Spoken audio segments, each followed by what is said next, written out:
One set goes in. Sean, congratulations on the victory. What are your initial thoughts after a performance like that off against a very durable opponent? Ouch. My hands hurt so bad from punching him in the face. I don't want. I know you always go for the knockouts and you want those highlight reel knockouts, but at some point in that fight, while you're looking for that knockout, are you just saying like to her like enough is enough? Like we got to stop this fight at some point. I really want. I wish I could have rewatched the fight and then came back because I don't remember everything that happened. I tweeted before this month for the Suns. I was trying to. I don't know if you can tell. I was trying to pretend I was dribbling, and I really thought I was gonna put his lights out. That dude was tough. Did you say anything to him in there? It looked like you guys were talking during the fight. Yeah, he said you're a bitch, you're a pussy, you're getting tired. Yeah, he was talking a lot, but I just kept beating his ass. Do you like those types of interactions in fights when your opponent's just jawing at you, even though like in the middle of a fist fight? I was like, these kids. I was like, is that part of his offense? Does he think that's gonna help him win? I don't know what he was thinking. But he's like, you getting tired? And I was like, yeah, kind of. And then crack him with something. But yeah, I don't know what. I mean, that's how Nate fights. That's how some people fight. Did he touch you in anything in there? I don't see any like physical damage, but did anything in there affect you at all besides punching him in the face with your hands? He landed a couple little shots. Nothing that I really didn't feel like I was in danger. I really feel like I was in control of the fight the entire time. I just was. I'm a different level, but I think he has a spot in the UFC. Did you think he was out between rounds 1 and 2? The broadcast seemed to think he was out on his feet, just walking back to his stool. Yeah, like I said, I would have watched it so I could really get an idea, but I wouldn't be surprised if he's knocked out right now. And then at Media Day, you said you had a name in mind for your next fight, but you're going to wait for your performance. Then I think you called out 4 names. I think it was Cody, Dominic Cruz, Peter Yan, and Rob Font, correct? Yeah, Peter obviously fighting Aljo. Cody's going down to 25. Cruz don't want to fight. I think Rob was a good call out. I thought it was. We'll see if I get it. He's ranked way higher. Rankings, do they matter? I don't know. Cheeto fought Jose Aldo after. You know what I mean? So. If you beat me, it's a big win. That's a big deal. So, let's see what the UFC. Let's see what the UFC does. Is there a date you would want to return, and if so, are you looking for main event fights now rather than like pay-per-view openers and such? Not really. I mean, $20,000 extra to fight for 10 minutes. Nah, I'm good with co-mains. Opening up pay-per-views. I think a couple more fights, and I'll be headlining pay-per-views. The bantamweights right now can't headline. I think they're co-main eventing. So I think I'm going to be a headlining bantamweight pay-per-view star. As far as when am I going to fight next, I don't know. I'm so sore. I know you said you wanted like a viral knockout, and that's part of your thing, right? So are you left disappointed by this, or can you still take some solace in that? Like, well, I landed like a crazy percentage. I looked good while doing so, and so on. That's a really good question. If I would have got like a first round guillotine or something, like I would have been disappointed. This finish wasn't the craziest viral finish that I was looking for, but the amount of highlights I did in this fight, a little dribble. I don't know, what did I drop him with? Straight right, I think. Straight right. I think the highlights are good enough for me right there. I'm definitely not disappointed. I want to go back and rewatch the fight, so I'm happy with what happened. You think it was a fair stoppage? There are some people saying like, oh, there's 30 seconds left. Like, let him see the end of the fight because he was so tough in there. Were you happy that Herb stepped in? I think 30 seconds left. I was, I wanted to put his lights out. People want to see people just get their head battered in. 30 more seconds, I could have landed another 15, 20 more headshot. Just, be added to the record or caught up to whatever record there is. Herb's the man. He did what he needed to do.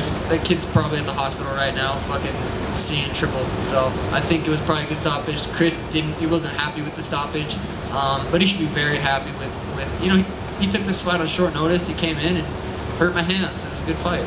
You knew he was tough though, right? I think you said leading into this fight that you knew he was going to be hard to put away. I watched one fight. I didn't know he was a southpaw until a couple days ago, and I watched one fight. And the dude, I think he got. I don't remember how he lost, but he got cracked, dropped, got cracked, dropped. So I knew he was going to be tough, but you can't just be tough to be beat me. You gotta be very, very skilled and durable. You know, you have to have a lot more than just toughness. Is it weird that because you dropped him, he was clearly really, really hurt going out of the round? Were you surprised then that he was still able to take more punishment after that? Because usually we see like when Rob Whittaker got dropped, you know, the end is 9. So were you surprised that he was able to stick around after that? A little bit. You know, this is the UFC. The kid proved that he belongs here. Thomas Almeida was tough. I dropped him in the first, and he stuck around until the end of the third too. So yeah, just can't say enough how tough that kid is. So do you think, say the UFC don't give you Rob, is there anyone else in mind? Any of those 4 names suitable for you?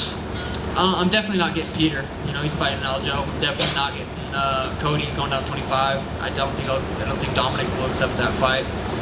I think Rob will take it. I don't really see why not. He beats me, he gets a title shot.